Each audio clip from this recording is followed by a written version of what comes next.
The first time Eric's mother called my ART a hobby, I was standing in her kitchen holding a check for $4,000. It was the payment for a corporate commission I'd just finished, a massive abstract piece for a law firm's lobby. I'd been up for 3 nights straight finishing it, my fingers stained with cadmium red and ultramarine blue. I'd made more money that month than Eric had made in 6. But Diane looked at the check, looked at my paint-splattered jeans, and said, "It's so nice that you have something to keep you busy while Eric is at work." I let it slide. That was 3 hours ago. I let a lot slide. I let Diane rearrange my kitchen cabinets. I let Richa Road critique my CEO King. I let Mark borrow my CAR without asking and return it with an empty tank. I let Eric's entire family treat me like a temporary fixture, a wind-up toy that could be put back in the box when they were done playing with it. Because that's what you do when you RRY into a family, right? You compromise. You bend. You break yourself into small, manageable pieces until you fit into the shape they've decided you should occupy. The problem was I didn't break cleanly. I splintered. And those splinters, sharp and jagged, were exactly what I was going to use to cut myself free. The morning after I found out about the $8,500, I woke up on the cot in my storage unit with a crick in my neck and a terrible taste in my mouth.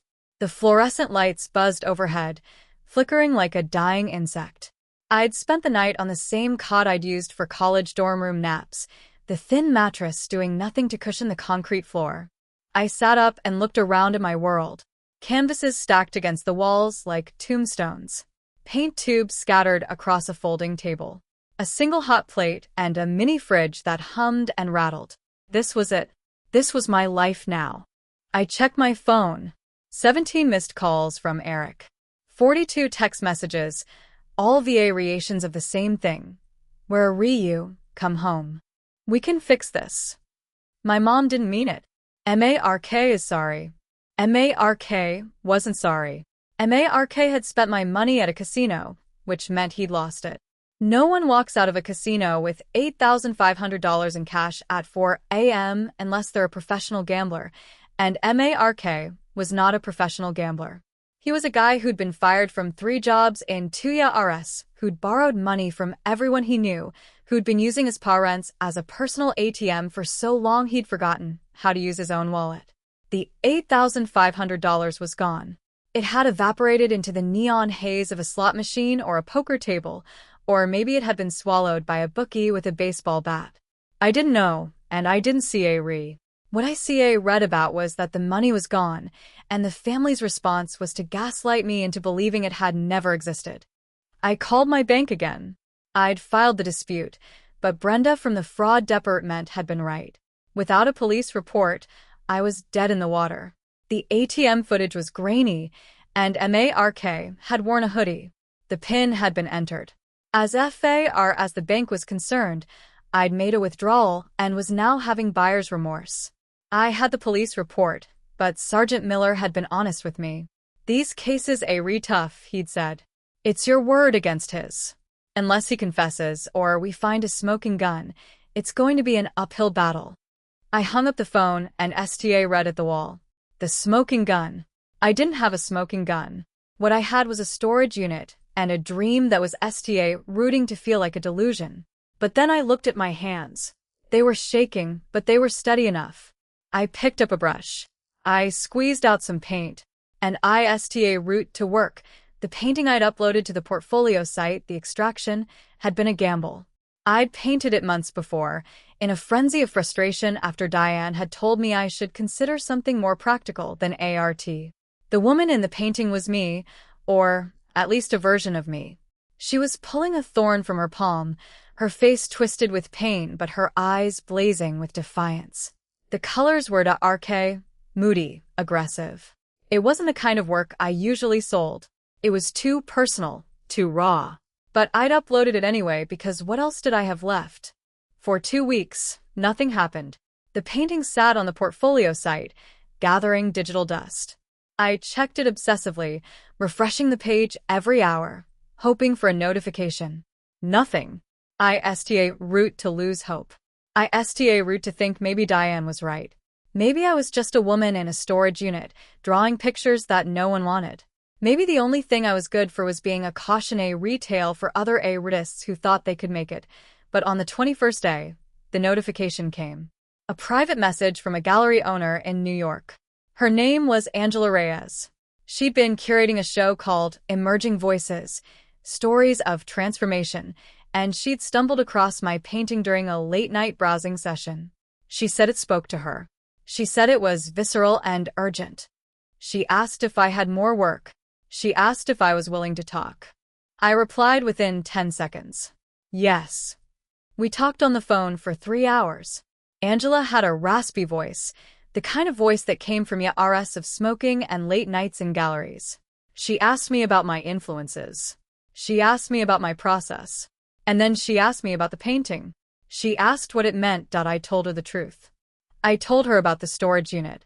I told her about the $8,500. I told her about Eric, about Diane, about Mark. I told her about the night I'd woken up to find my debit card leaving my pocket. I told her about the gas station, the declined transaction, the cold sweat panic. I told her about filing the police report, about the family's reaction, about the moment I realized I was completely, utterly alone. She listened. She didn't interrupt. When I was done, she said, "This is your story. This is the story people need to hear. Do you trust me to tell it?" I didn't know her. She was a stranger on the phone, but I didn't have anyone else. Yes, I said. The next week was a blur of frantic activity. Angela needed a series of 4 paintings, all in the same style as The Extraction, for the show. She needed them within 4 weeks. That was insane. That was impossible. 4 paintings in 4 weeks was the kind of timeline that would have sent me into a full-blown panic attack a month ago. But I wasn't the same person I'd been a month ago. The person I'd been a month ago had read about what Diane thought. The person I'd been a month ago had wanted Eric's approval. The person I'd been a month ago had thought art was just a hobby. I'd been living in a storage unit, sleeping on a cot, eating ramen noodles. I didn't have a studio, I didn't have proper lighting, and I didn't have enough paint to complete 4 large scale paintings. But I had a fire in my belly that had been dormant for years, and that fire was about to burn down everything my in-laws had built. The first painting I finished in 6 days. It was a portrait of a woman standing on the edge of a cliff, her arms outstretched, her face turned toward a storm. I called it The Leap. The second painting took 5 days. It was a woman falling through a void, her hands grasping at nothing. I called it The Fall. The third painting took 4 days. It was a woman rising out of the ashes, her skin blackened but her eyes intact. I called it The Ascent. The fourth painting was the one that mattered most. I saved it for last. I painted it in 3 days, sleeping only in short bursts, drinking coffee until my hands shook. It was a family portrait, but not the kind you'd hang over a fireplace. It was a group of figures standing around a table, their faces twisted in greed, their hands reaching for a pile of money in the center. The only figure not reaching was a woman in the corner, her back turned, walking away. I called it The Inheritance. I didn't show the paintings to anyone while I worked, not even Angela. I sent her progress photos, but I was careful to keep the details hidden, to let the work speak for itself. I was terrified she'd hate them, that she'd pull the offer, that I'd be left with a storage unit full of paintings and no way out. But I kept working. I kept pushing. On the day I finished the 4th painting, I got a call from Eric. It was the first time we'd spoken in weeks. He sounded tired, beaten down. "Come home," he said. "We need to talk." I didn't want to go. I wanted to stay in my storage unit, surrounded by my work, protected by my own stubbornness. But I went, because I knew this was part of the story. I needed to see them. I needed to look them in the eye. They were all there. Diane, Richa Road, Mark, Jess, and their 2 kids. The family was gathered in the living room like they were preparing for an intervention. Diane was in her usual chair, the one with the worn armrests, her hands folded in her lap. Richa Road was standing by the fireplace, his face grim. Mark was slumped on the couch, looking anywhere but at me. Jess was in the corner, pretending to be interested in her phone. Eric was standing in the middle of the room, his hands clasped behind his back, like a man about to deliver bad news. He looked at me, and I saw the conflict in his eyes. He was the peacemaker, the one who tried to hold the family together. But I was his wife. I was supposed to be his priority. Everyone's here because we need to resolve this, Eric said. We're a family. We need to act like one. I looked at him. Resolve what your cousin stole my money. Your mother called my life's work a hobby. Your father offered me $200 RS to make it go away. What exactly is there to resolve? We can talk about this like adults, Diane said, her voice dripping with condescension. Mark has apologized. Mark looked up. His face was a mask of forced contrition. I'm sorry, he said, the words flat and empty. I made a mistake. I was desperate. That's a lie and you know it, I said. You were desperate for a gambling addiction you've been hiding for years. The only thing you're sorry about is that you got caught. For a moment, I saw the real him. The anger, the entitlement, the utter contempt. You don't know what you're talking about, he said, his voice low and threatening. Actually, I do, I said. I know you lost my money. I know you're a thief. And I know that this family has been covering for you, for yours. You're not sorry, Mark. You're only sorry I didn't keep my mouth shut. Diane stood up. Her face was flushed, her eyes blazing. That is enough. You will not speak to my son that way in my house. You are a guest here, and I will not have you disrespecting my family. I laughed. The sound was ugly, harsh. Your house, your family, Diane. I was paying your mortgage for 3 months last year when Richard Road lost his job. The only reason you still have this house is because of my hobby. The only reason you had food on the table was because of my paintings. And you sit here in your chair and you call what I do a waste of time. Richard stepped four-way road. Now wait a minute. No, I said, cutting him off. You had your chance to wait. You had your chance to ask me to stay, to ask me to forgive, to ask me to be the bigger person. And you didn't. You chose him. You chose a thief over the person who's been keeping this family afloat. And that's fine. That's your choice. But don't expect me to stick around and pretend it's okay. I pulled out my phone. I opened the portfolio site and turned the screen to RD them. This is my new project, I said. It's a series of paintings for a gallery show in New York. It's about family. It's about theft. It's about what happens when people let greed destroy everything they're supposed to love. Diane's face went pale. Richard's mouth opened and closed like a fish. Marksta read at the screen, his face a mask of shock. Eric looked at me, and I saw something I'd never seen before in his eyes. It wasn't love. It wasn't understanding. It was fear. I'm leaving, I said. I'm done. You wanted me to quit my studio or lose my home. Well, you got your wish. I lost the home, but I'm keeping the studio.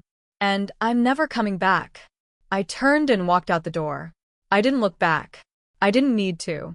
I knew exactly what they were thinking. I knew Diane was already planning her next move. I knew Mark was panicking about what I might do with the paintings. I knew Richard Road was calculating the cost of a lawyer. And I knew Eric was standing there, frozen, unable to choose between his wife and his family.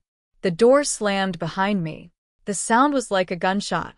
And for the first time in weeks, I felt freed. The motel room in Manhattan cost $240 a night.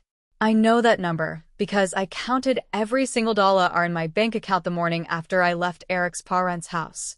I had exactly $1,412 to my name. That was it. That was my entire life savings, my emergency fund, my future. I'd spent the last of my credit card limit on a one-way bus ticket and a week's worth of rent at a place called the STA Light Motel, which was neither STARRY nor bright. The room had a flickering neon sign outside that buzzed all night, a mattress that smelled like bleach and regret, and a window that looked out onto a brick wall. It was perfect. It was mine. The first thing I did when I checked in was call Angela. I told her I was in New York. I told her I had the paintings. I told her I was ready to work. She said, "Good. Come to the gallery tomorrow." We have things to discuss. She hung up before I could ask what things. I spent the rest of the night staring at the ceiling, listening to the hum of the neon sign, and wondering if I'd just made the biggest mistake of my life. The gallery was in Chelsea, on a street lined with white cubes and glass storefronts. I'd seen places like this in magazines, in movies, in the fever dreams of my EARLY 20s when I'd imagined myself as a real artist. I'd never actually been inside one. The door was heavy, glass and steel, and it swung open with a soft hiss. The interior was stark, minimalist, walls the color of eggshells. There were a few paintings hanging, but mostly it was empty, waiting. Waiting for me. Angela was waiting too. She was a small woman, Rely 5 feet tall, with silver-streaked hair pulled into a tight bun. She wore black from head to toe, and her eyes were the sharpest I'd ever seen. She looked me up and down, taking in my paint-stained jeans, my tired eyes, my cheap sneakers. She didn't smile. She just said, "You look like you've been through a war." "I have," I said. She nodded, as if that was the right answer. "Let's see the work." ID brought the paintings with me, wrapped in bubble wrap and Bow Road, loaded into a rented van I'd driven from the storage unit to the bus station. The hotel clerk had let me store them in the back office for a fee. I'd paid it without blinking, because what was money compared to this? Angela helped me unload them from the van, her small hands surprisingly strong. We ride them into the gallery one by one and leaned them against the pristine white walls. She root with the extraction. She didn't say anything for a long time. She just stood there, her arms crossed, her eyes moving slowly across the canvas. Then she moved to the leap, then the fall, then the ascent. She saved the inheritance for last. When she reached it, she stopped. She stood in front of it for so long I root to get nervous.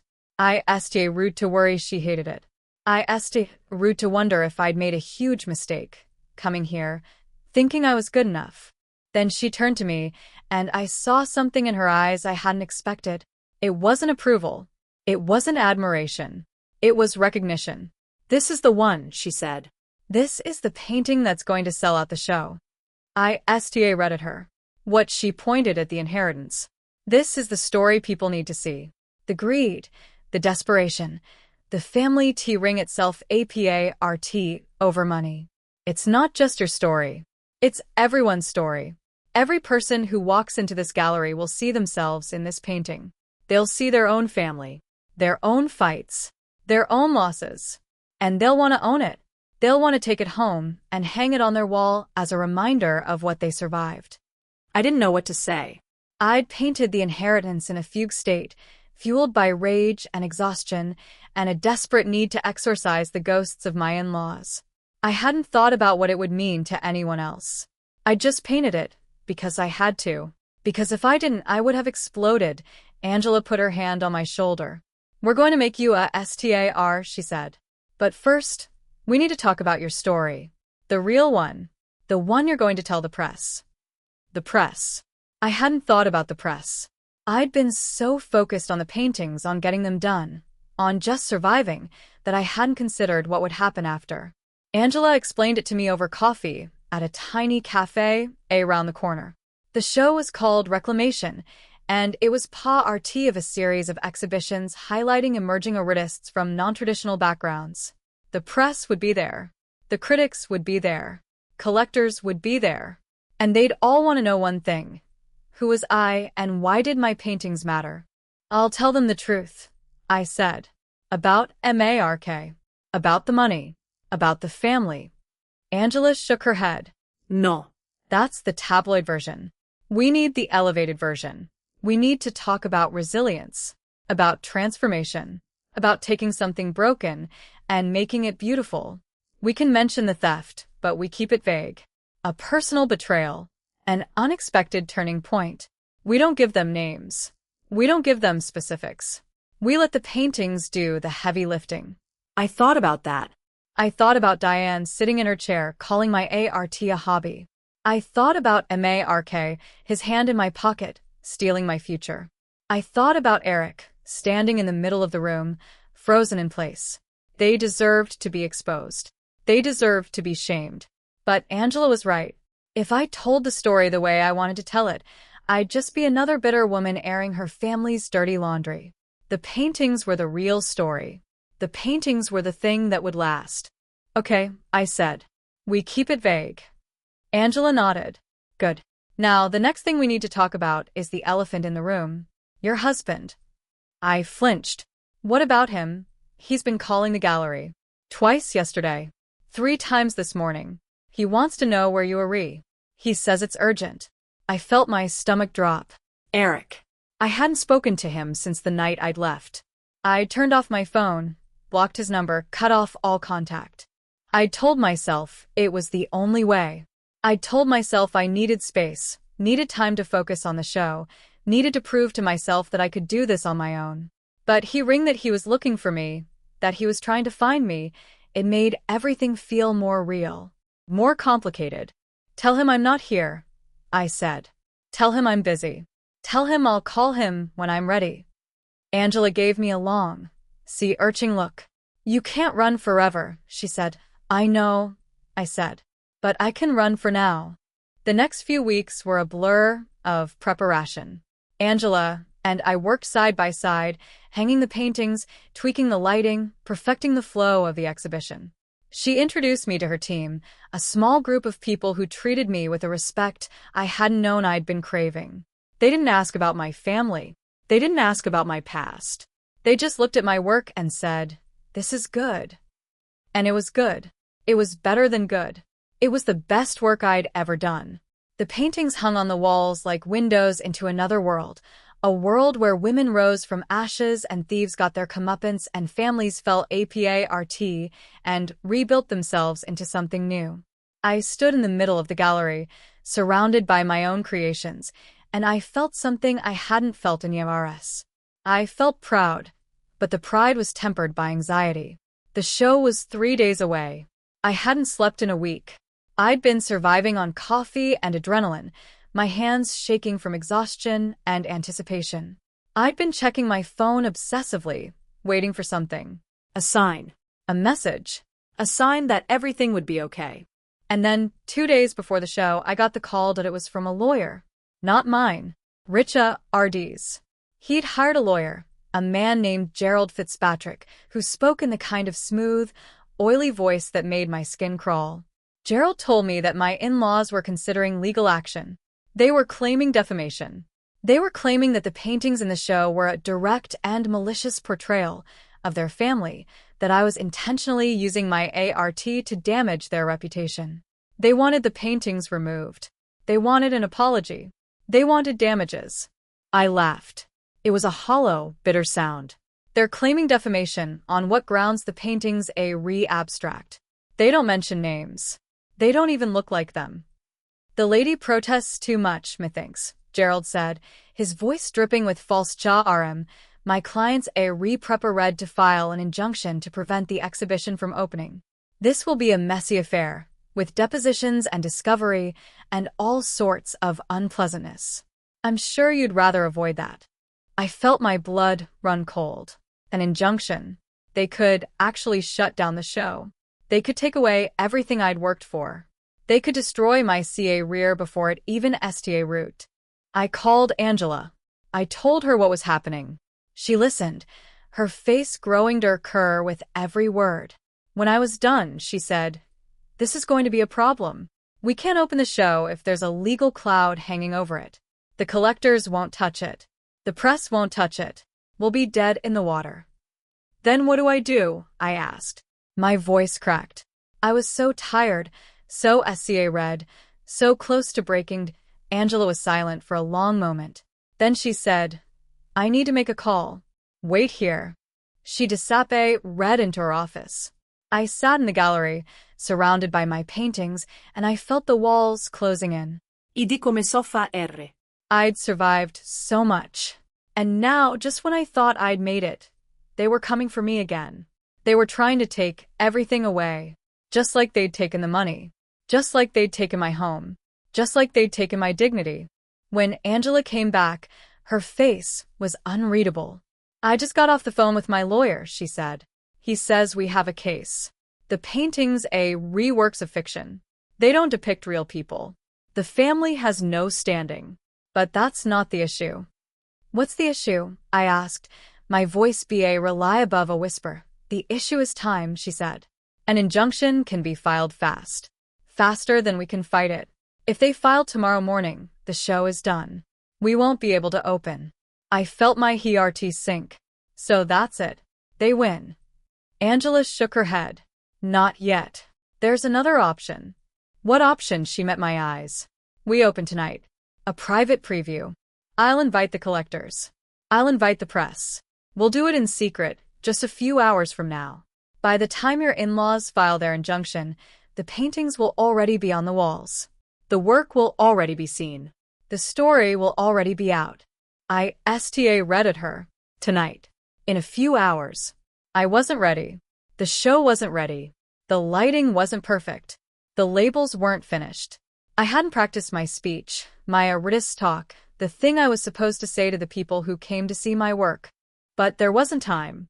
There was never time. That was the thing I'd Leah Renette in the long weeks since I'd left. There was never enough time. You just had to take what you had and make it count. Okay, I said. Let's do it. The next few hours were chaos. Angela mobilized her team. They worked frantically, adjusting the lighting, finalizing the labels, setting out the wine and the cheese and the tiny, expensive hors d'oeuvres. I stood in the corner, watching them, feeling like an outsider in my own world. This was my show, my paintings, my story, and it was happening whether I was ready or not. At 8 p.m., the first guests arrived. They were art collectors, gallery owners, critics, journalists. They milled around the gallery, their voices low and polite, their eyes flicking from painting to painting. I watched them from a distance, my heart pounding. I saw them pause in front of the extraction. I saw them linger in front of the inheritance. I saw them take notes, whisper to each other, point at the canvas and then, an hour into the preview, something happened. A woman in a black dress approached me. She was older, elegantly dressed, with a diamond necklace that looked like it could pay for the entire motel I was staying in for a year. She looked at me with a piercing gaze and said, "You're the artist." "Yes," I said, my voice rely a whisper. "I'm buying the inheritance," she said. "I'll take it now. I'll pay double the asking price if you guarantee no one else gets it." I read at her. I couldn't speak. I couldn't move. The inheritance. The painting of the family around the table. The painting of the woman walking away. The painting that Angela said would sell out the show. It was sold. In the first hour of the preview. Before the show had even officially opened, I looked at Angela. She was standing across the room, watching me. She gave me a small, almost imperceptible nod. I turned back to the woman in the black dress and held out my hand. "Deal," I said. The rest of the night was a blur. More collectors approached me. More paintings were sold. The leap. The fall. The ascent. By the time the preview ended, every single painting in the show had been purchased. Every single one. I'd made more money in a single night than I'd made in the past 3 hours combined. I stood in the middle of the gallery, surrounded by empty walls and empty wine glasses, and I felt a wave of emotion wash over me. I'd done it. I'd actually done it. I'd taken everything they'd thrown at me, the theft, the gaslighting, the threats, the legal action, and I'd turned it into something beautiful, something valuable, something that couldn't be taken away. My phone buzzed. A text from Eric. "I know what they did. I'm coming to New York. We need to talk." I read at the screen. I didn't know what to feel. Anger. Relief. Fear or hope. A tangled mess of everything I'd been holding in for weeks. Did I put down the phone? I looked at the empty walls. I thought about the woman in the black dress, walking away with the inheritance. I thought about Angela, her faith in me. I thought about Diane and Richard and Mark, their lawyers, their threats. And I made a decision. I was ready to talk, but not yet. Not tonight. Tonight I was going to sleep in a real bed. A hotel room with a view. A room I'd paid for with my own money. Money I'd Renette. Money no one could steal. I walked out of the gallery and into the New York night, and I didn't look back. The hotel room had a view of the Hudson River. I stood at the window, watching the lights of the city twinkle and blur, and I felt nothing. That was the thing about exhaustion. It didn't feel like sleepiness. It felt like emptiness. Like all the emotions I'd been crying for weeks had been wrung out of me, leaving a hollow shell that looked like a person but didn't feel like one. I'd showered, changed into the only clean clothes I had left, and ordered room service. I couldn't eat. The food sat on the table, growing cold, while I read at the river and tried to remember how to breathe. My phone buzzed again. Eric. He'd been texting every hour, each message more desperate than the last. I'm on the train. I'll be there in the morning. Please don't shut me out. I didn't respond. I couldn't. Every time I thought about him, about the way he'd stood in that living room and said nothing while his family tore me apart, the hollow feeling inside me turned into something else. Something something that wanted to hurt him the way he'd hurt me, but I didn't want to hurt him. I wanted to forget him. I wanted to forget all of them. I wanted to wake up tomorrow and be a different person, someone who didn't see the weight of small cruelties, of being told my dreams were worthless, of having my future stolen in the dead of night. I didn't sleep. I lay in the bed, ring at the ceiling, watching the shadows shift as the city outside the window moved from night to dawn. At 6 a.m., there was a knock on the door. I knew who it was before I opened it. I'd known he was coming. I'd known I couldn't avoid him forever. Eric stood in the doorway, looking like he hadn't slept in a week. His shirt was wrinkled, his eyes were red-rimmed, and his hands were shoved deep into his pockets. He looked small, smaller than I remembered. He looked like a man who'd finally realized he'd made a terrible mistake and didn't know how to fix it. "Can I come in?" he asked. His voice was hoa ars, a whisper. I stepped aside. He walked into the room, his eyes rooting around, taking in the view, the untouched food, the rumpled bed. He turned to face me, and I saw the conflict in his eyes. The same conflict I'd seen in that living room weeks ago. The same paralysis that had made him stand frozen while his mother told me my life's work was worthless. "I know what they did," he said. "The lawyer. The injunction. My father hired him, without telling me. I didn't know until last night." I swear. I crossed my arms. "Does it matter you didn't stop them? You didn't stop any of it. You stood there while they accused me, while they gaslit me, while they tried to destroy everything I built. You didn't say a word." Eric flinched. I know I failed you. I've been thinking about that every day since you left. Every single day. I replayed it over and over in my head. I should have said something. I should have done something. But I didn't know what to do. I was trying to keep the peace. I was trying to hold the family together. I laughed. It was a bitter, broken sound. The family that stole from me. The family that called my work a hobby. The family that tried to destroy my career with a lawsuit. That's the family you were trying to hold together. Eric's face crumpled. He was crying now, tears streaming down his cheeks. I know I messed up. I know I made a choice. But you have to understand, I grew up in that house. I was taught that family comes first no matter what. I was taught to protect them, to defend them, to never turn my back on them. And I couldn't see what they were doing to you because I was so blinded by what I was supposed to do. I read at him. For a moment, I felt something shift inside me. A crack in the wall I'd built around myself. But then I remembered. I remembered waking up in the storage unit, alone, surrounded by my paintings. I remembered the motel room, the neon sign, the desperate scramble to survive. I remembered the look on Angela's face when she told me about the injunction. I remembered the woman in the black dress, the sale, the hollow triumph of the night before. "I'm not your family anymore," I said. I left. "I'm not coming back." "I'm not asking you to come back," Eric said. "I'm not asking you to forgive them. I'm asking you to forgive me. I'm asking you to give me a chance to make it right." I wanted to say no. I wanted to push him out the door and lock it behind him. I wanted to be done with all of it. With him, with them, with the whole tangled mess of the life I'd left behind. But I looked at him, at his TRS, at the wreckage of a man I'd loved, and I couldn't find the words. Mark confessed, Eric said suddenly. To my parents. He told them the truth. He told them he took your card, that he gambled the money away. My mother didn't believe him at first, but he had the receipts. The casino sent them to him, some kind of loyalty program thing. He tried to hide them, but she found them. I felt my stomach drop. He confessed he didn't have a choice. The police were getting involved, and his lawyer told him it was better to come clean. He's going to pay you back. Every cent. My parents are going to help him. They've already approved the transfer. I should have felt vindicated. I should have felt triumphant. But all I felt was tired. So tired. Good, I said. That's good. I'm glad he finally told the truth. Eric stepped toward me, his hands reaching out. I know it doesn't fix everything. I know I have a lot to make up for. But I want to be here for you. I want to be part of your life. Whatever that means.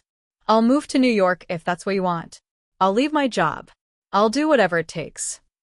I pulled away. I can't do this right now. I need time. I need space. I need to figure out who I am without all of you. Eric nodded slowly. He looked like a man who'd just been punched in the gut. I understand. Take all the time you need. I'll be here. I'll wait. He left. The door clicked shut behind him. I stood in the middle of the room, surrounded by the silence, and I felt the TRS I'd been holding back finally spill over. I cried for everything I'd lost. I cried for everything I'd gained. I cried for the woman I'd been and the woman I was becoming. And when I was done, I wiped my face and picked up my phone. I called Angela. I need to come in today, I said. I need to keep working. Angela's voice was soft, understanding. Are you sure you need to rest? I've been resting my whole life, I said. It's time to work. The gallery was quiet when I arrived. The paintings were gone, sold to collectors I'd never meet, destined for homes I'd never see. The walls were empty, the floors swept clean. It felt like a tomb. But Angela was there, her sharp eyes watching me as I walked through the space. We need to talk about your next move, she said. The show was a success. Bigger than I expected. The critics have been calling all morning. They want to interview you. They want to know more about your work. And there's something else. A gallery in Berlin. They saw the online preview, and they want to do a show with you. Same format. New work. A show in Berlin. A gallery across the ocean. A chance to start over. To build something new. To leave everything behind. It was everything I dreamed of. But it was also terrifying. Because leaving would mean leaving Eric. Leaving the last thread of my old life. Leaving the last connection to the person I used to be. When would they want me there? I asked. 3 months. They want a new series. 8 paintings. They're offering a decent advance. Enough to cover your expenses for the next year. 3 months. 8 paintings. A new series. I thought about it. I thought about the storage unit. I thought about the motel room.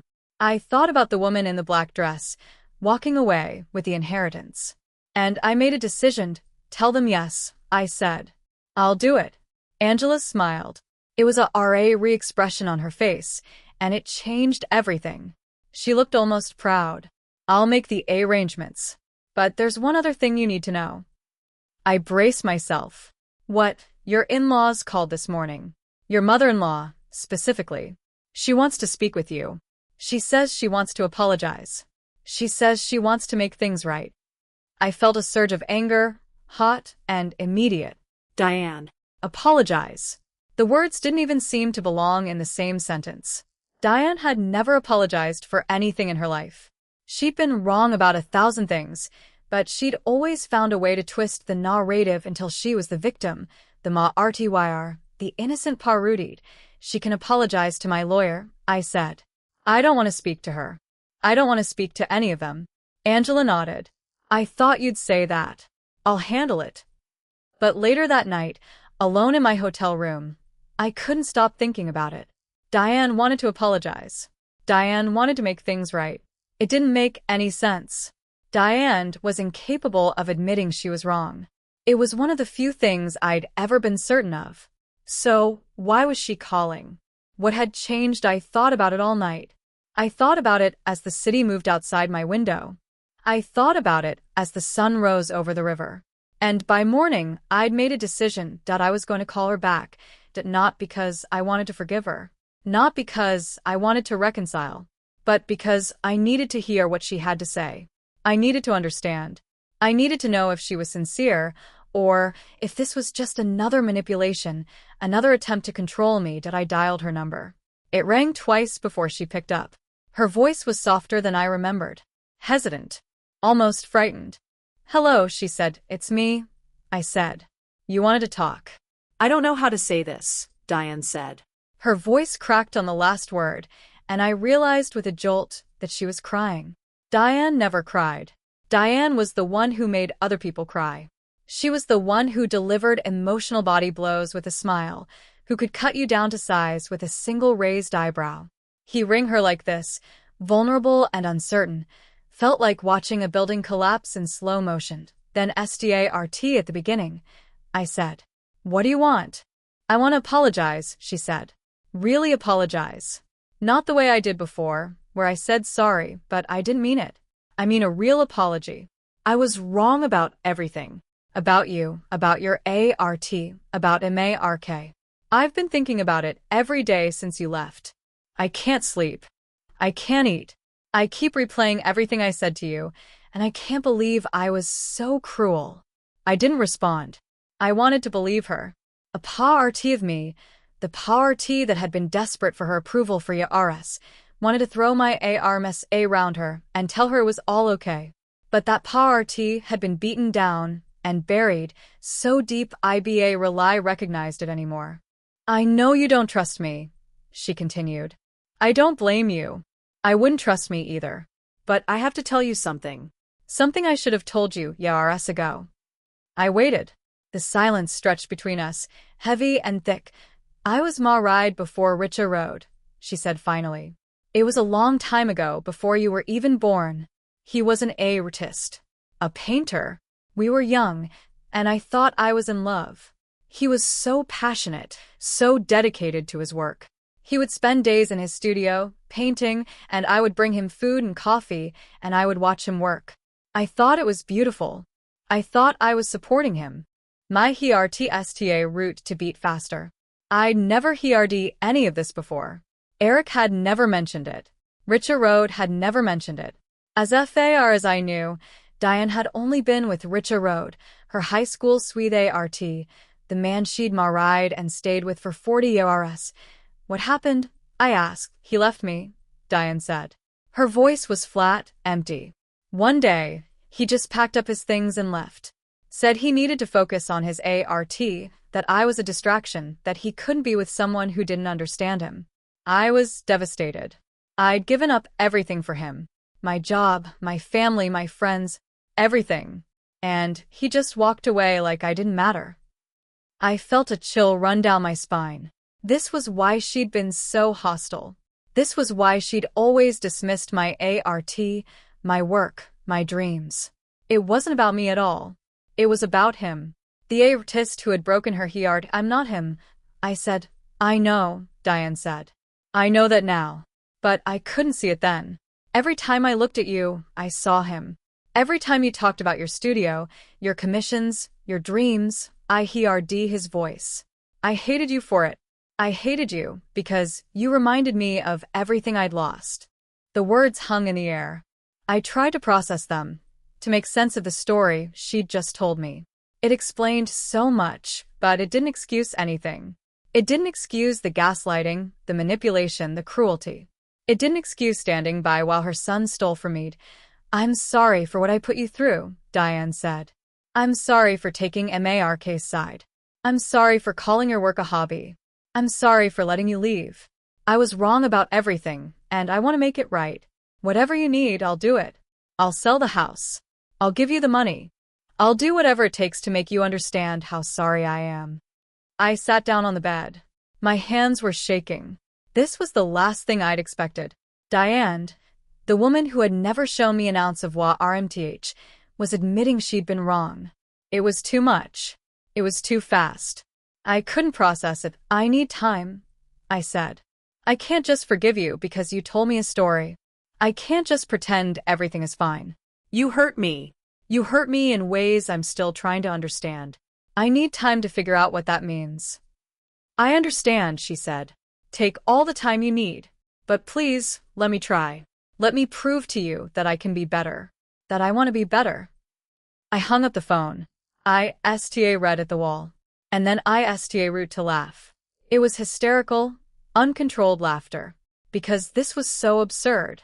Diane, of all people, apologizing. Diane, the woman who had made my life hell for years, finally cracking open and letting me see the broken person inside. It was a plot twist I hadn't seen coming, and it left me reeling. That night, I couldn't sleep.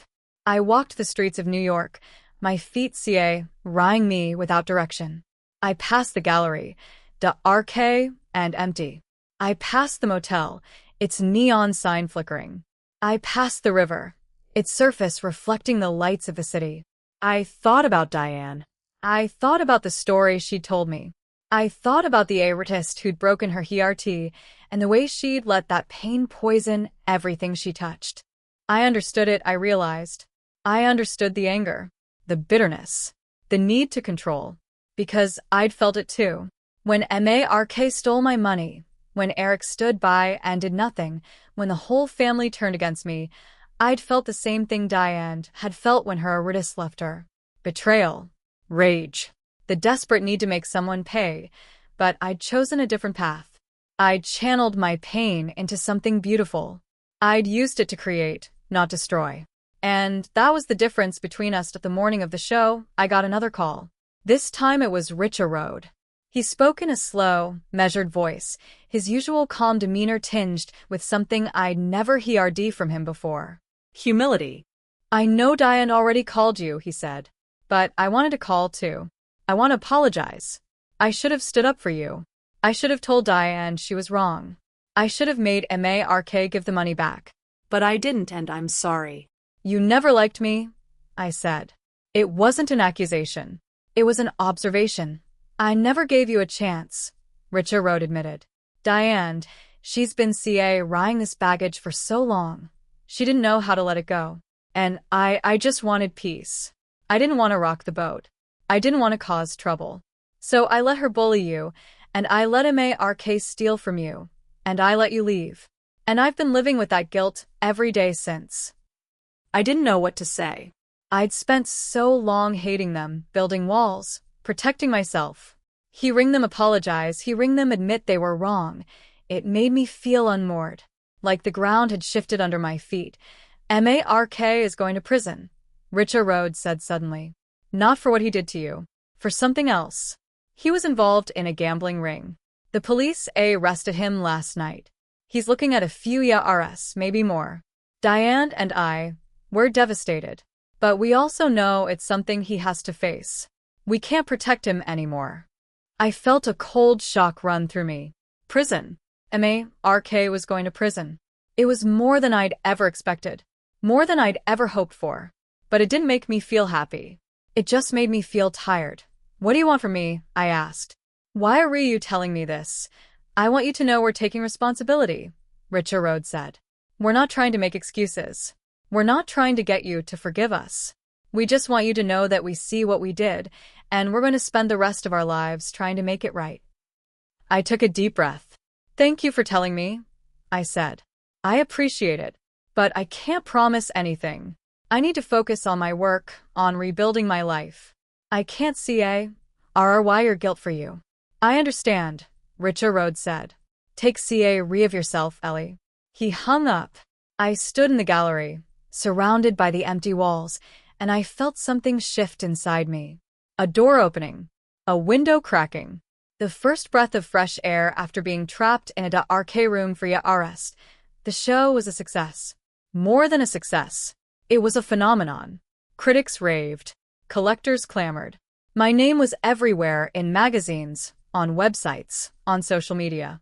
People wanted to know who I was, what I'd done, where I'd come from. And for the first time, I felt ready to tell them. I did an interview with a major ART publication. The journalist, a young woman named Maya, asked me about my inspiration. I told her about the theft, the family, the journey. I kept it vague, like Angela had advised, but I told enough of the truth to make it real. The article came out 2 weeks later. The headline read, "From Storage Unit to Gallery, the artist who painted her way to freedom." The response was overwhelming.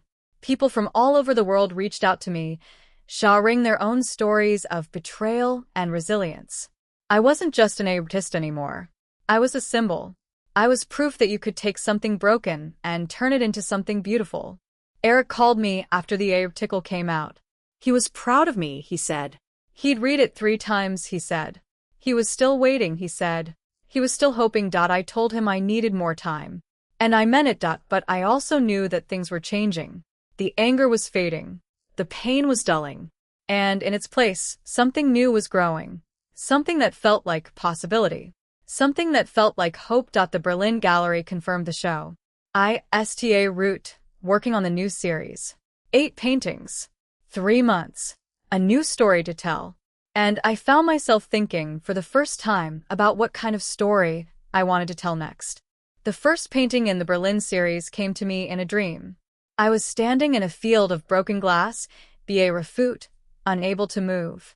The glass shimmered in the light, beautiful and deadly, and I knew that if I tried to walk, I'd bleed. But there was a figure in the distance, a woman with her back turned, and I had to reach her. I had to walk through the glass. ISTA rude walking, and the pain was excruciating, but I kept going. And when I finally reached her, she turned around, and she was me. But not the me I was now. The me I'd been before. The me who'd let Diane arrange her kitchen cabinets. The me who'd stayed silent when Mark took her car. The me who'd believed that if she was just good enough, just nice enough, just quiet enough, they'd finally love her. I woke up with a gasp. The hotel room was dark, the city outside my window a blur of neon and shadow. I sat up, my heart pounding, and I reached for my sketchbook. ISTA root drawing. The field of glass. The figure. The woman walking through the pain. I drew for hours, until the sun came up, until my hand cramped, until I had the bones of something new. I called it the walk. It was the first of 8, and it was going to be the hardest one I'd ever painted. The next few weeks were a blur of canvas and paint and long, sleepless nights. I rented a studio in Brooklyn, a small space with high ceilings and big windows that let in the gray New York light. It was nothing fancy, but it was mine. I'd paid for it with the money from the first show, and every time I walked through the door, I felt a surge of something I'd almost forgotten. Pride. Angela visited me often, checking on my progress, offering feedback, pushing me to go deeper. She'd look at a painting and say, "This is good, but it's not honest. You're holding back. What are you afraid of?" And I'd look at the painting and realize she was right. I was holding back. I was still protecting myself, still keeping a part of me hidden. I'd told myself the first show was about transformation, about taking something broken and making it beautiful. But the second show had to be about something else. It had to be about the process. The pain. The long, slow crawl through the glass. ISTA root thinking about my past. Not just the theft, not just the family, but everything. My childhood. My parents. The life I'd left behind before I ever met Eric. I'd been running from something long before I married into that family. I just never stopped long enough to figure out what it was. That I grew up in a small town in Ohio, the only child of 2 people who should never have had a child. My father was a salesman, always on the road, always chasing the next deal. My mother was a woman who'd given up on her own dreams and spent her life resenting everyone else for theirs. She'd been a pianist once. She'd studied at a conservatory, had been on the verge of a career, had even played at Carnegie Hall as a soloist. Then she met my father, got pregnant, and gave it all up. She never forgave me for that. She never said it outright, but I knew. Every time she looked at me, I saw the disappointment in her eyes. Every time I played the piano, she'd critiqued me mercilessly, telling me I wasn't good enough, wasn't dedicated enough, wasn't talented enough. She was trying to protect me, I realize now. She was trying to keep me from making the same mistake she'd made, from falling in love with something that could break you. But all I heard was that I wasn't enough. I left home at 18, right after high school. I didn't go to college. I couldn't afford it, and my parents weren't willing to help. I moved to Cleveland, got a job at a coffee shop, and sta route painting. I painted in my sparry time. In the tiny apartment I saw red with 3 other girls, on canvases I bought at thrift stores. I painted because it was the only thing that made me feel whole. I painted because when I held a brush in my hand, I was someone else. Someone who mattered. I met Eric at a friend's party. He was charming, easygoing, the kind of guy who made you feel like you were the only person in the room. He didn't say about my art, not really, but he pretended to. He'd come to my shows, nod along when I talked about color theory, and tell me I was talented. But he never really understood. He never really saw me. His family, though, they saw me. They saw me from the beginning, and they didn't like what they saw. Diane took one look at my paint-stained jeans and decided I was trash. Richard Road was polite, but distant. Mark was openly hostile. They'd been expecting Eric to marry a banker's daughter, a girl from a good family with a trust fund and a degree from a good school. Instead, he brought home an artist with no money, no connections, and no prospects. I spent the next decade trying to prove them wrong. I made money. I built a career. I was successful in my own small way. But it was never enough. It was never going to be enough. Because the problem wasn't my art. The problem was me. They decided I was an outsider, and nothing I did would ever change that. It took the theft for me to finally understand. I could have been the most successful artist in the world, and they still would have found a way to tear me down. Because their power came from making me feel small. And I'd let them do it. I'd let them free us. I put down my brush.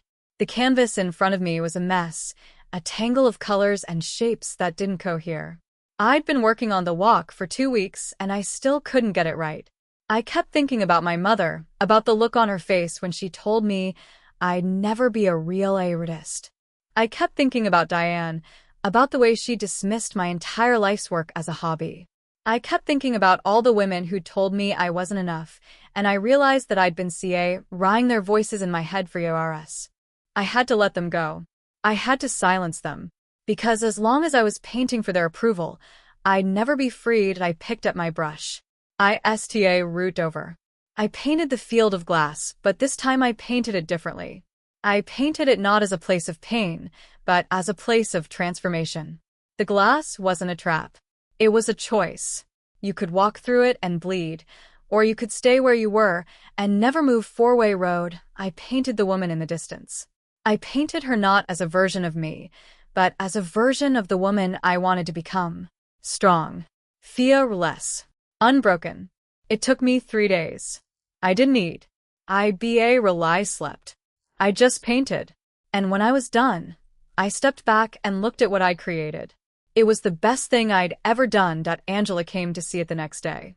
She stood in front of the painting for a long time, her arms crossed, her face unreadable. I was terrified. I thought she'd hate it. I thought she'd say it was too dark, too personal, too far from the work that had made my name. But she didn't. She turned to me, and her eyes were shining. "This is it," she said. "This is the one that's going to change everything."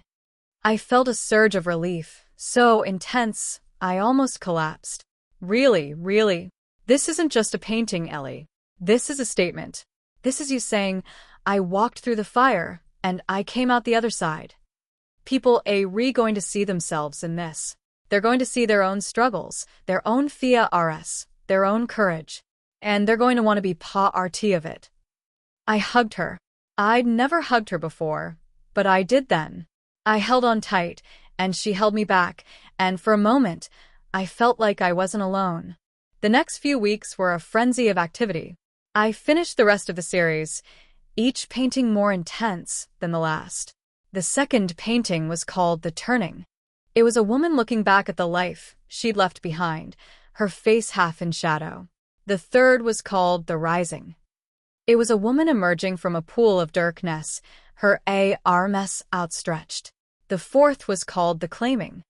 It was a woman standing on a mountaintop, her hands raised to the sky, that I'd done it. I'd taken everything that had been thrown at me, everything I'd struggled through, and I'd turned it into something beautiful. Something that couldn't be taken away. The Berlin show was scheduled for 6 months after the New York show. I had time. Time to preparee, time to practice, time to figure out what I wanted to say when I stood in front of the crowd and told my story, but the story was changing. It wasn't just about the theft anymore. It wasn't just about Diane and Richa Road and Mark. It was about me. About the woman I'd become. About all the women I'd left behind. At one night, I got a call from Eric. He'd been calling regular RLY, and I'd STA route picking up. Not because I wanted to get back together, but because I needed to hear his voice. I needed to know that someone from my old life still believed in me. "Your mom called me," he said. She asked about you. "She said she's been following your career. She said she's proud of you." I felt a pang of something complicated. My mother, the woman who'd told me I'd never be a real artist. Proud of me. It was almost too much to process. "What did you tell her?" I asked. "I told her the truth," Eric said. "I told her you were the most talented person I'd ever met. I told her you'd made it, that you were going to be famous, that you were going to be a star." I laughed. She must have hated that. She didn't, Eric said. She said, "I always knew she'd do something special." I didn't believe him. I couldn't. But a part of me, the part that still wanted her approval, wanted to believe it. Wanted to believe that she'd finally seen me. "Are you coming to Berlin?" I asked. I didn't know why I asked. I didn't know if I wanted him to come. "That if you want me to," he said. "That I thought about it. I thought about everything we'd been through. Everything we'd lost. I thought about the way he'd stood in that living room and said nothing while his family tore me apart. I thought about the way he'd shown up at my hotel room, crying, begging for forgiveness. I thought about the long, slow process of rebuilding trust. "I don't know," I said finally. "I don't know if I'm ready." "I'll wait," he said. "I'll always wait." I hung up. I stood in my studio, surrounded by my paintings, and I felt the weight of everything I'd been seeing. The past. The pain. The hope. It was all there, tangled up inside me, and I didn't know how to untangle it. I picked up my brush. I wrote a new painting. It was a portrait of a woman standing on the edge of a cliff, looking out at the ocean. I didn't know what it meant yet. I didn't know what story it was going to tell. But I knew I was going to paint it. I knew I was going to keep painting, keep creating, keep moving four-way road. Because that was the only way I knew how to survive. That the Berlin show was 3 weeks away when Eric showed up at my studio. I didn't hear him come in. I was deep in the final painting of the series, a piece I'd been wrestling with for days. It was called The Return, and it was about coming back to the place you'd root, not as the same person, but as someone new. I'd painted a woman walking back through a doorway, her face half-turned, her expression unreadable. It was the most personal thing I'd ever done, and I still wasn't sure if it worked. "Ellie." His voice was soft, hesitant. I turned around, and there he was, standing in the doorway of my studio, looking like he'd aged 10 years since I'd last seen him. His hair was grayer. His eyes were tired. He was holding a small box, wrapped in brown paper, and he looked terrified. "Eric," I said. I didn't know what else to say. I hadn't expected him. I hadn't invited him. But there he was, and I felt something shift inside me. Something that wasn't quite anger, wasn't quite relief. "I had to come," he said. "I couldn't wait anymore. I had to see you. I had to talk to you face to face." I put down my brush. "You could have called." "I did call. Every day. You never said yes." He was right. I'd been avoiding him, keeping him at arm's length, telling myself I needed time. But time was running out. The show was 3 weeks away, and after that, I was going to Berlin.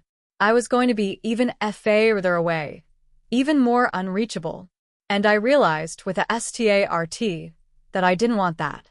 I didn't want to run away from him anymore. "Come in," I said. "Sit down." He walked into the studio, his eyes scanning the walls, taking in the paintings. I watched his face as he looked at them. I saw the surprise, the awe, the dawning recognition of what I'd become. He stopped in front of The Walk, the first painting of the series, and he stood there for a long time. "This is incredible," he said. "I mean, I knew you were talented. I always knew. But this is something else." I didn't know what to say.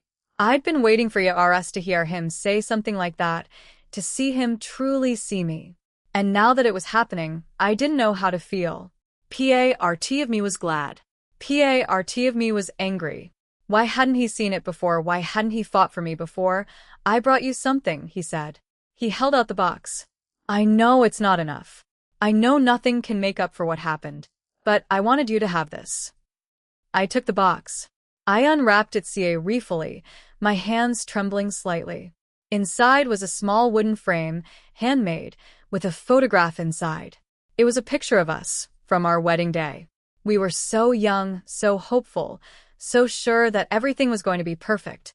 I remembered that day. I remembered the way he'd looked at me, like I was the most beautiful thing he'd ever seen. I remembered believing that we could make it, that we could build a life together, that love was enough. "Where did you find this?" I asked. "It was in my parents' attic," he said. "I found it when I was clearing out some old boxes. I don't know why I kept it. I guess I was holding on to the hope that we could get back to that. To who we used to be." I looked at the photograph. I looked at the young woman in the white dress, the one who'd believed in fairy tales and happy endings. She seemed like a stranger to me now. But I also saw something else. I saw the person I'd been before all the hurt, before the betrayal, before the long, slow erosion of my self-worth. And for the first time in a long time, I felt a flicker of something that wasn't pain. "Thank you," I said. "This means a lot." Eric nodded. He looked like he wanted to say more, but he didn't. He just sat there, in the chair I'd offered him, his hands clasped in his lap, waiting that I walked over to the painting I'd been working on, The Return. I looked at it with fresh eyes, seeing it the way he might see it. The woman walking through the doorway, her face half-turned, her expression unreadable. Was she coming back or leaving? I'd painted it to be ambiguous, but now I wasn't sure. Maybe I'd been trying to tell myself something I wasn't ready to hear. "I've been thinking a lot about what happened," Eric said. "About that night. About everything I did wrong. I've been going over it in my head, trying to figure out how I could have been so blind. How I could have let them treat you that way." I sat down across from him. "You were trying to keep the peace. You said that." "I was. But that's not an excuse. I should have protected you. I should have stood up for you. Instead, I just froze. I let them destroy you, and I did nothing." I thought about it. I thought about the RS of small cruelties, the constant undermining, the way I'd been slowly erased from my own life. And I thought about Eric, standing in the middle of it all, trying to make everyone happy. He wasn't a bad person. He was a weak person. And there was a difference. "I'm not going to pretend it doesn't still hurt," I said. "It does. Every time I think about it, it hurts. But I'm also rooting to understand that it wasn't just about them. It was about me too. I let them treat me that way. I let them make me feel small. I gave them the power to hurt me." "That's not your fault," Eric said. "Maybe not. But it's my responsibility. I'm the only one who can take that power back." And I did. I walked away. I built something new. I'm not the person I was when I left. I looked at him. I saw the fear in his eyes, the hope, the desperate need for me to say that everything was going to be okay. And I realized that I couldn't give him that. Not yet. "Maybe not ever.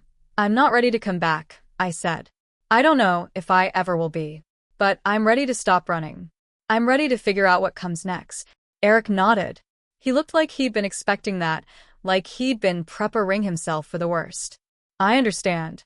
I'll wait. I'll always wait." "Don't wait," I said. "Don't put your life on hold for me. I don't want that. I want you to figure out what you want, what you need. I want you to be happy, even if that doesn't include me." He looked at me, and I saw something break inside him. "I don't think I can be happy without you." "That's not true," I said. "You survived before me. You'll survive after me. You're stronger than you think." We sat in silence for a long time. The light shifted in the studio, the afternoon sun fading into evening. I looked at the painting on the easel, The Return, and I felt something click into place. I'd been painting about transformation, about growth, about becoming someone new. But I hadn't been painting about forgiveness. I hadn't been painting about letting go. Maybe that was what The Return was really about. Not coming back to the same place, but coming back to yourself. Finding the person you'd been before all the pain, and Leah running to love her again. I want you to come to Berlin, I said. I want you to see the show. Not because I'm ready to get back together, but because I want you to see who I've become. I want you to understand. Eric looked up, his eyes bright with hope. You want me to come? I want you to come, I said. But I need you to understand that it's not about us. It's about me. It's about me showing you, showing everyone, who I really am. I understand, he said. I'll be there. I'll be in the front row. I smiled. It was a small smile, but it was real. I'm not going to promise anything, I said. I don't know what's going to happen. I don't know if we'll ever be together again. But I'm willing to try. To try and figure it out. To try and be friends. Friends, he said. He said it like he was tasting the word for the first time. I think I can do that. The next few weeks were a blur of final preparations.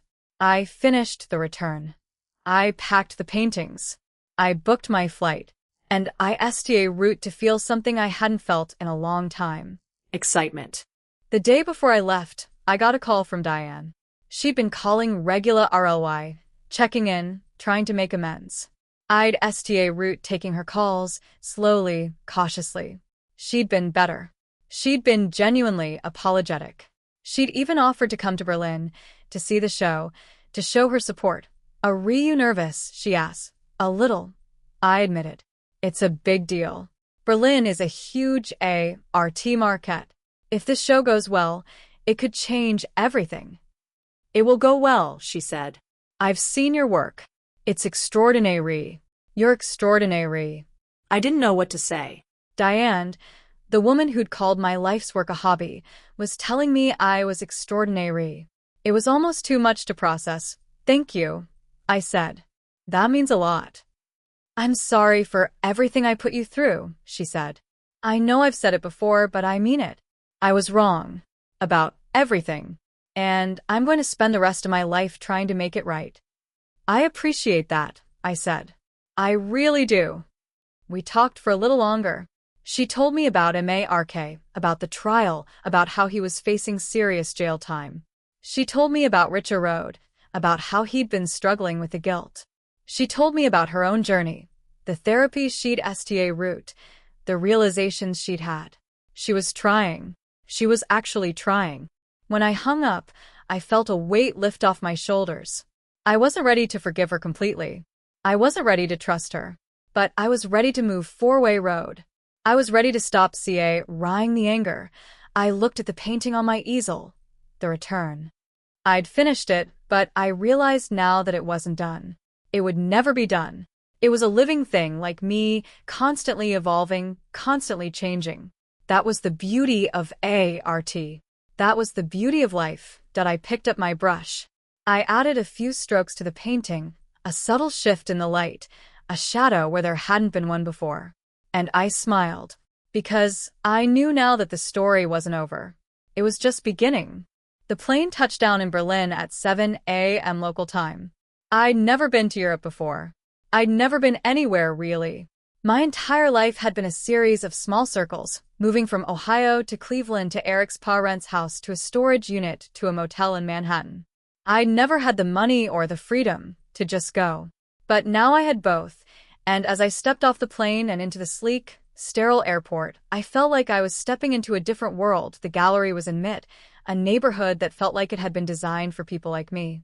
Cobblestone streets, old buildings with high ceilings and big windows, tiny cafes where people sat for hours drinking espresso and debating ART.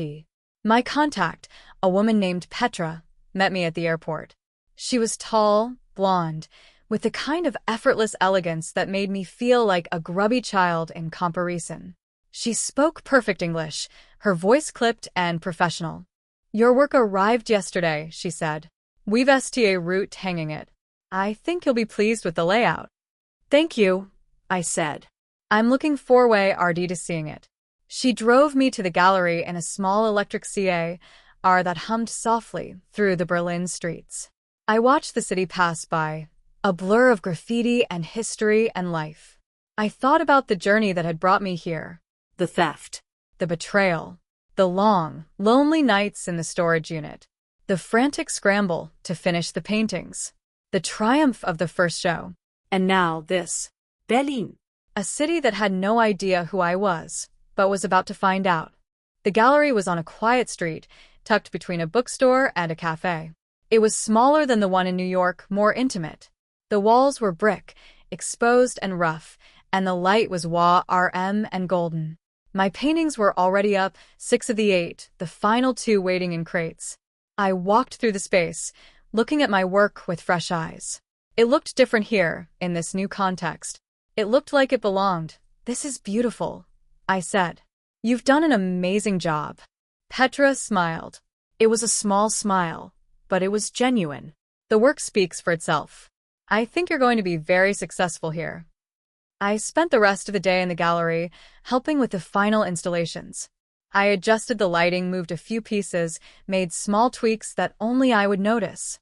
It was exhausting, but it was also exhilarating. I was creating something, building something, making a space that would hold my story for the world to see. That night, I couldn't sleep. I lay in my hotel room. STA ring at the ceiling, my mind racing. The show was in 2 days. Eric was flying in tomorrow. Diane and Richa Road were coming too, which was still strange to me. They'd been so cruel, so dismissive, and now they were traveling across the ocean to see my work. It was almost too much to process. I thought about the first show. The way the woman in the black dress had bought the inheritance before the preview was even over. I thought about the critics, the collectors, the whirlwind of success that had followed. I thought about how different I'd been then, how raw and wounded and desperate. I was still wounded, still raw, but the desperation was gone. In its place was something else. Something that felt like peace at the morning of a show. I woke up early. I put on a dress I'd bought for the occasion, a simple black thing that made me feel like a real artist. I did my hair. I put on makeup. I looked in the mirror, and I saw a woman I'd recognized. A woman who'd survived. I met Eric at the gallery.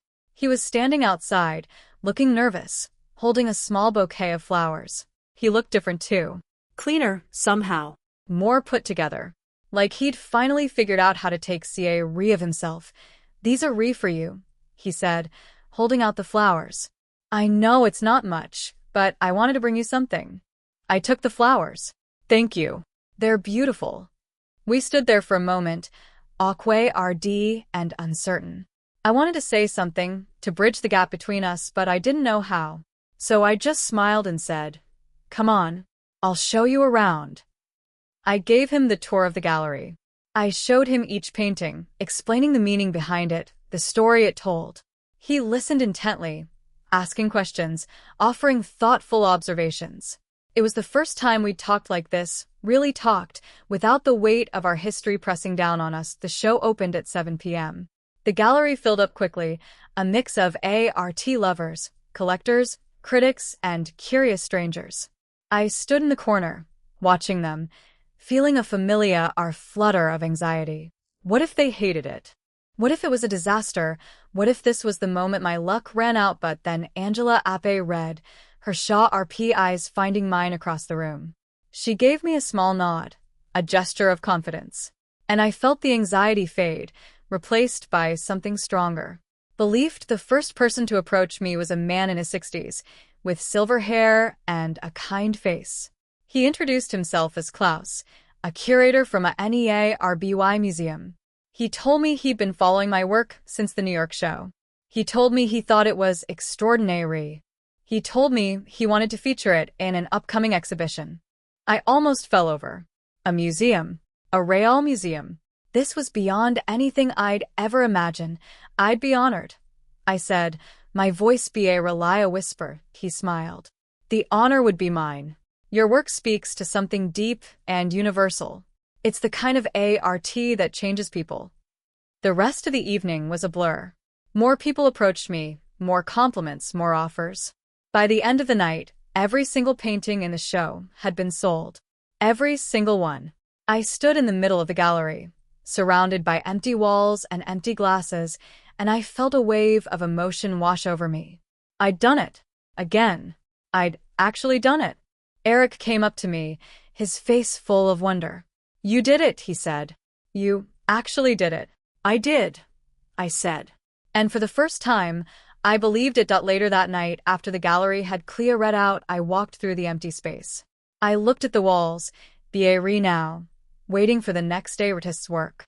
I thought about the journey that had brought me here, the pain and the triumph and the long, slow process of becoming.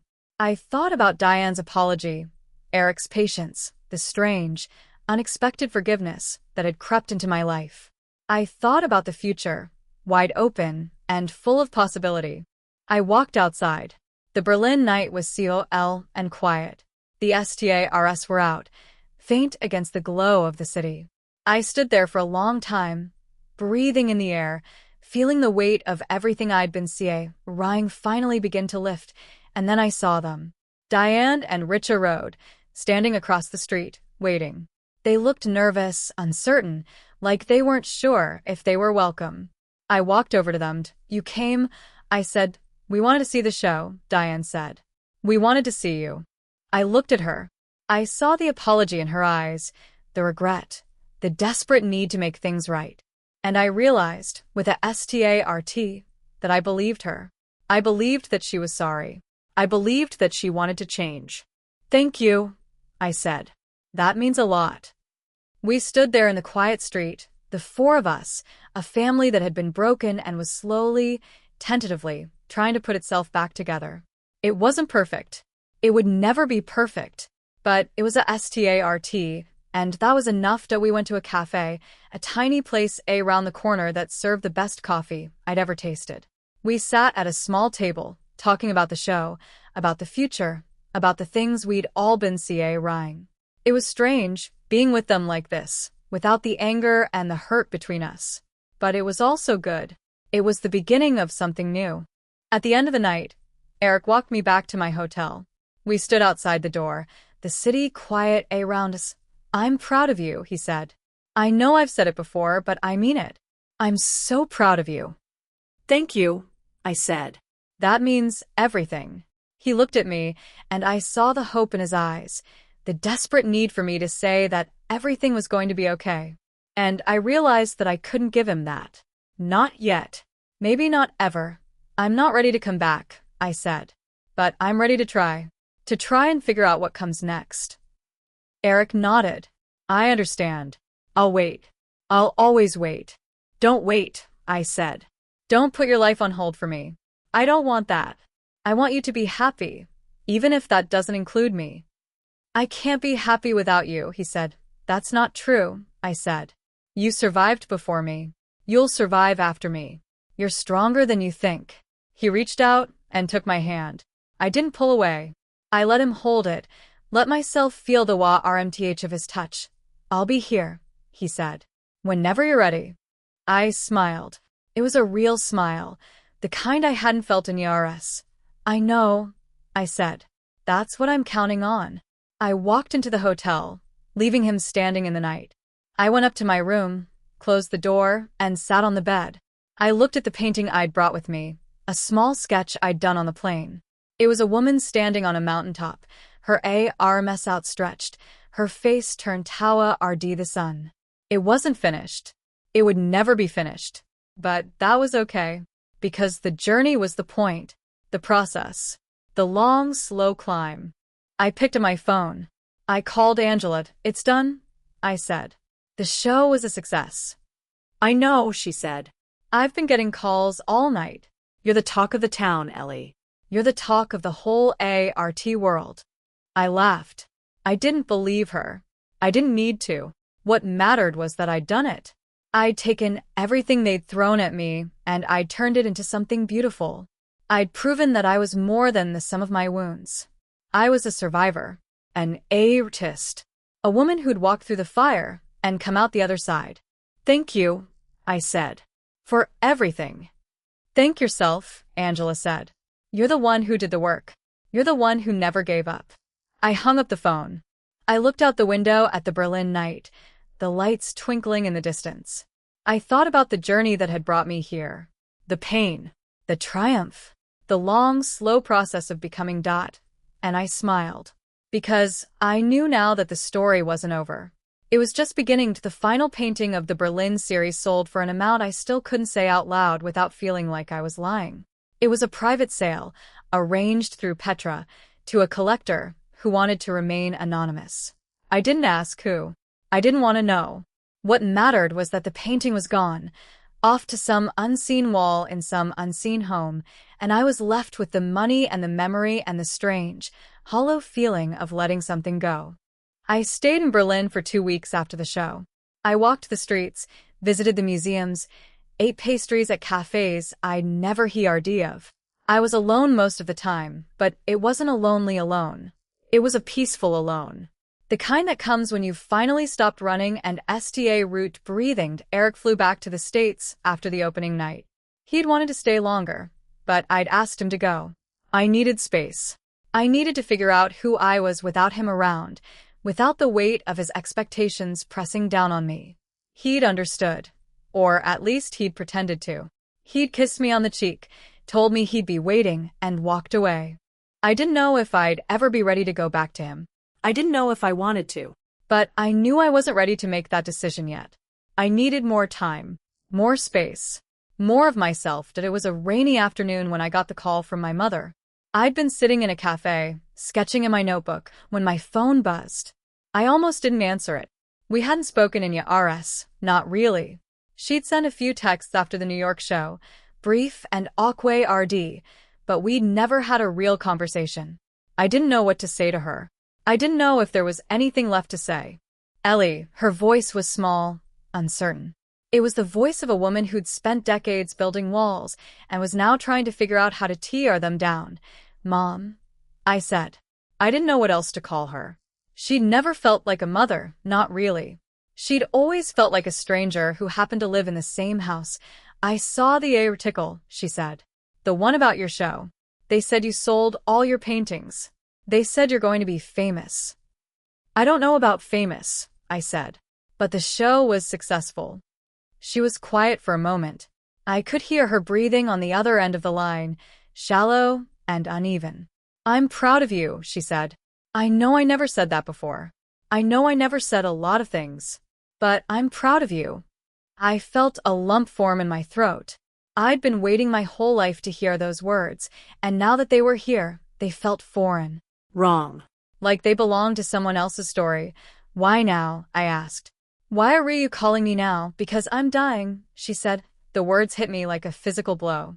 I felt the air leave my lungs, the world tilt sideways. I'd known she was sick, vaguely. My father had mentioned it in passing, a few years ago, but I hadn't thought about it. I hadn't wanted to think about it. And now she was telling me she was dying, and I didn't know what to feel. How long? I asked. A few months, maybe less. The doctors don't know. It's spreading fast. I put down my pen. I looked out the window at the rain, the gray Berlin sky. I thought about everything she'd put me through, the years of criticism and dismissal, the long, slow erosion of my self-worth. I thought about the way she'd made me feel like I was never enough, like I'd never be enough.